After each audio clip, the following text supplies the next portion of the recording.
Родился я не раньше и не позже, а в час, когда в Сибирь сгоняли нас. Отец бил немцев где-то рядом с Польшей, а я в пеленках покидал Кавказ. Везли меня, изменника народа, и сдуло смертью дуло у виска, и стала та железная дорога с железной путевкой в никуда. Там, как зверей, загнали нас в берлоги, в сырых землянках мы глотали пыль. Согнули мать мою суровые дороги, ей памятником стал степной ковыль.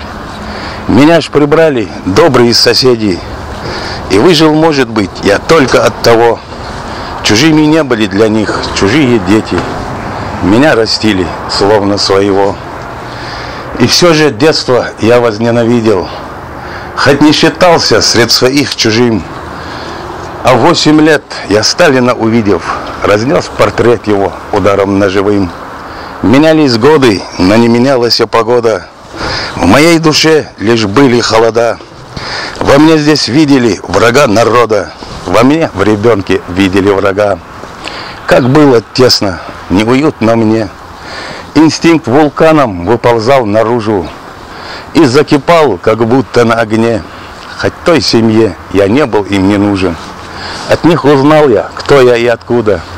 Всю горечь правды я узнал в такую рань, что если б нас не вывез вождь паскуда, ходил бы в школу в городе Назрань.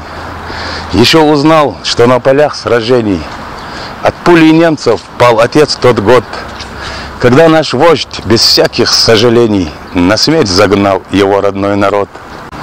И с того дня, чуть за полночь вставая, мне было только 10, ну и что ж, от ненависти я к врагам сгорая, напильник переделывал на нож. Я не дружил с судьбой своей похоже, да был ли от кривой кому-то прок. И за убийство немца из Поволжья 12 лет понес второй свой срок. По самому опасному по краю летела тройка лошадей моих, 2 престижные в пропасть словно краю, лишь коренная прямо за 3.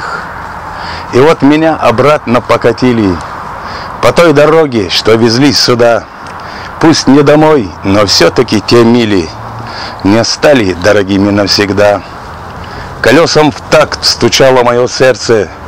Мы шли этапом через Северный Кавказ, и вдруг забилось тонной в детском тельце. Я видел то, что отняли у нас.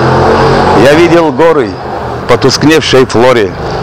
Туман над ними плакал и рыдал, и он, пропитанный их человечьим горем, вершины алыми слезами поливал.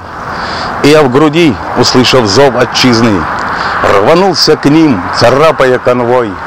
Я никогда не видел край свой в жизни, а здесь не дали и дотронуться рукой.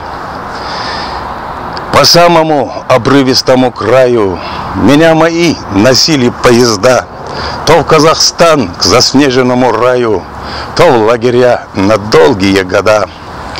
В 13 лет я был на пересылке, нас вновь везли к колючим проводам, но мой народ, измотанный от ссылки, спешил домой к заплаканным горам. Хрущеву благодарен я как другу за доброту к народу моему, но от того и тех я не забуду.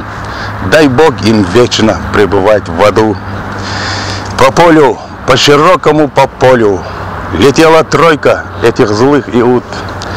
Тянули престижные их к раздолью, но коренная вывезла на суд.